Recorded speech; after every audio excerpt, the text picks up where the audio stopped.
Blockbuster's biggest update is dropping soon, and instead we're gonna get a ton of new and fresh content. Besides that new content, I hope that they're gonna work on some pain points which I have with the game. So in today's video, we're gonna check out 10 things which I think should get fixed to enjoy the game even more than right now. And with that said, thank you everybody for being here again, really appreciate it. Today was a little bit of a different video. We already talked about some major guesses for the update, the lore, and they are all connected to most likely new content which is coming. But I want to talk about those things which I don't like too much right now, and if they're gonna get fixed will definitely help me to enjoy the game much more than I already enjoy it right now. And the first thing is connected, guess what? The progression system. We can see here from baby over classic, super, ultra and ultimate. That's the progression system. And the big thing I have with it is that a baby, just unlock it and you got it. Classic, 10 babies, that's super easy to do.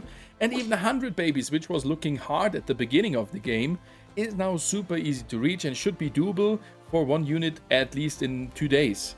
And then is where it is getting hard. For Ultra we need 1000 babies, and for Ultimate we need even 10,000 babies. And now think on the future. If they would release another stage, if the scaling keeps on going, it would mean 100,000 babies. Yes, lately they have buffed the progression already with giving us more babies. But just for the case if there would be a new stage, that will be again much too less to have a good feeling about the progression system. So I'm preferring more those progression systems. Yes, they are increasing over the time, and they are maybe even increasing more than a linear progression system, but this one is times 10. This is just too much in my opinion, and completely limits you down from bringing major yearly updates, maybe with a new next level system. So I really hope that they're gonna scale down the end, similar maybe to the world unlock. With the portal energy, they have not just exponentially let it increase there. No, with each update and new world release, they did deduct a little bit of the XP or the portal energy needed to reach the next levels. That is helping especially new players to catch up with those guys which are playing the game long term. A similar system could work here on the progression system for the units as well. And the next point is kinda connected to the progression system, but this is mainly the focus on the abilities. And the abilities feel not rewarding in my opinion, and the best example for that is the witch. The witch is summoning skeletons on the baby form. On 2-star, she summons even more skeletons, and on 3-star, well, guess what? You're getting a skeleton barrel spell, which can summon a few more skeletons. On 4-star, the skeletons become tougher and can cause more damage, while on 5-star, the skeletons move faster and attack faster when being nearby. The major issue is those skeletons are running away, so from the baby form to the ultimate form, this is not too useful to work around this specific thing if the skeletons are not super overpowered. If they would stay with the team, it might be even better and the system would work, but in its current form, I don't like it. And the second main point about it is that the stats are not increasing over the leveling. Yes, if you have the baby witch, she's causing 250 damage per second while having 1500 HP. 10,000 babies later, these stats are still the same, and I really hope that we're gonna see some more rewarding abilities that no matter which progression system is coming, that each step, each evolution of a unit feels much more rewarding than right now. And if you compare the witch to the barbarian king, both are epic units, but the barbarian king gets a spell which causes that you rage your team for a few seconds and cause more damage. Then attack speed increase for the melee units. That has an effect on most of the units in the team as well. And he can himself stun with a smaller area enemy units. So you can see the difference in between the units is pretty big. My next point is connected to some movement bugs, and I think there are multiple ones. One could be just the sharp corners. We all know that we want to run around the corner, try to run against it from the perspective. Yeah, we should be able to get around, but still if we move up, we are not moving around the corner. And then that can cause for sure that we eat there some damage. The issue is not really like our player behavior, it is more like the perspective. On the side, left and right, we can't see too good on these walls where our team is located at. So it is hard to, if you have not tons of hours of gameplay already, to see when can I move around the corner and when I will get stuck to it. Like if we are here in this position, we can better see it as there is the invisible wall right at the edge of the bridge and we could move down. If we are a little bit more on the left hand side, it somehow still works right now. And that's actually how it should be left and right. But somehow this is not the case. If we go here, yeah, it takes much longer and we are not moving around. And this is one thing. I don't know if it would work with some corners which are kind of round, that you are forced to move around, that you never will get stuck. I think that would feel much more fluent. And the second thing is, connected to this as well, the movement bug. Sometimes during running, I get the feeling that the movement button is not working and I have to press the button again. So release the finger and press it again. And these slightly things, which are not even happening every time, cause that some games are feeling not that enjoyable as they could be if we would move around with movement button working all the time, and if we would not glue to a corner like this here. And the next thing is the movement system itself. You could already see how we are moving around without a Hog Rider, and guess what, with a Hog Rider, boom, it feels so much faster. As soon as we touch grass for a pretty long duration, we can speed around without even pressing the button. So it is kind of getting pressed automatically, similar to the Golden Boots mode, just for a shorter duration comparing it to Golden Boots. And yeah, on the other side, we are charging up our boost even faster, so we can move around faster for a longer duration.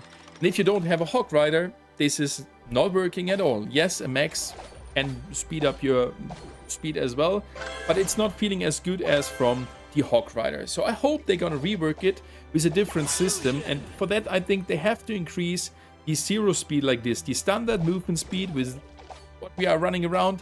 If that is already a little bit higher and you are then working with your speedster class, like the chicken giving you more boosts, the Hog Rider giving you like a dash out of the grass, maybe for even a shorter duration, I think then the movement system and the balancing of these speedster units would work in a pretty good way.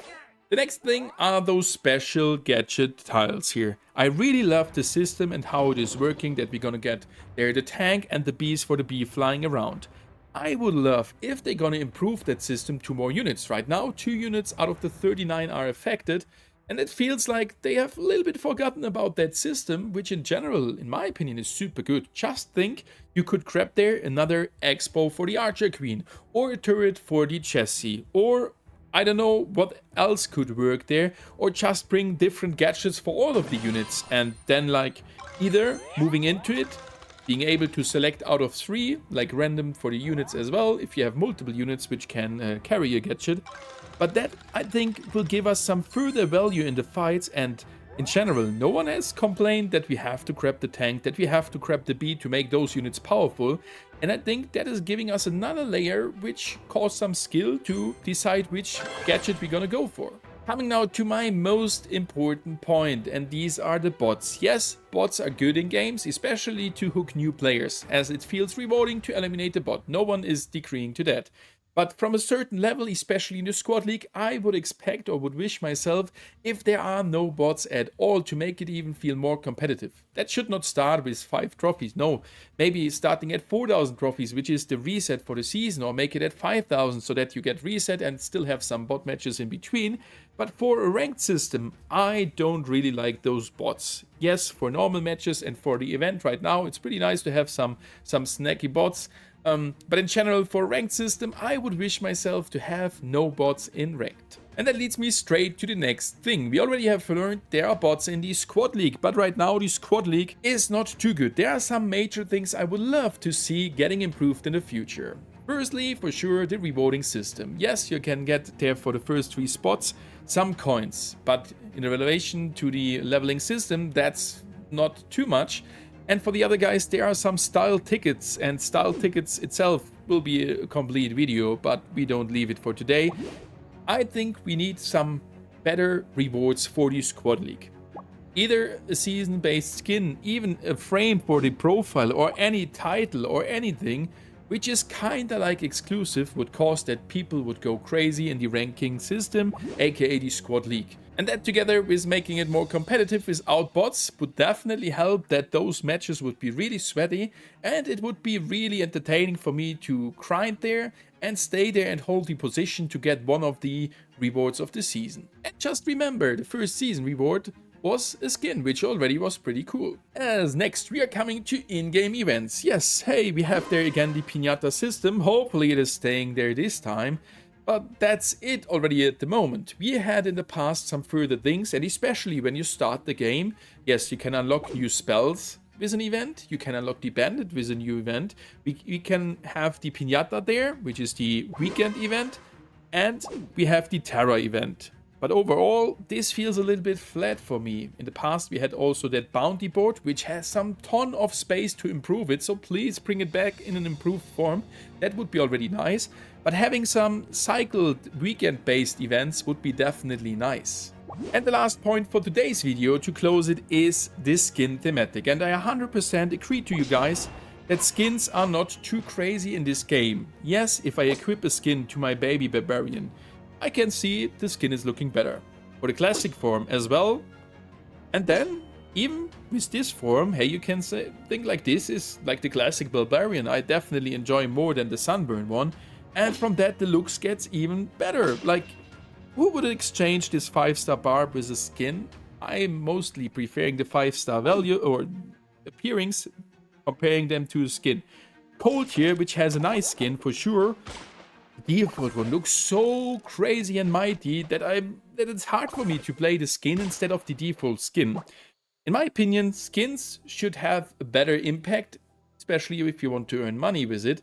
To make it visually really entertaining, that you decide, okay, this one is absolutely a banger, but this skin, hey, this is giving me those glowing bullets or whatever, and you decide to carry actually the skin. So in my opinion, skins have to get reworked at all. Don't get me wrong, the skins are nice, but the defaults are just crazier. So guys, what are your thoughts on those things? Yes, I know we need further content things like new clans, completely new events, and I didn't want to include them in today's video since I wanted to focus on the existing things. They are nice, but there's some space for improvement in my opinion.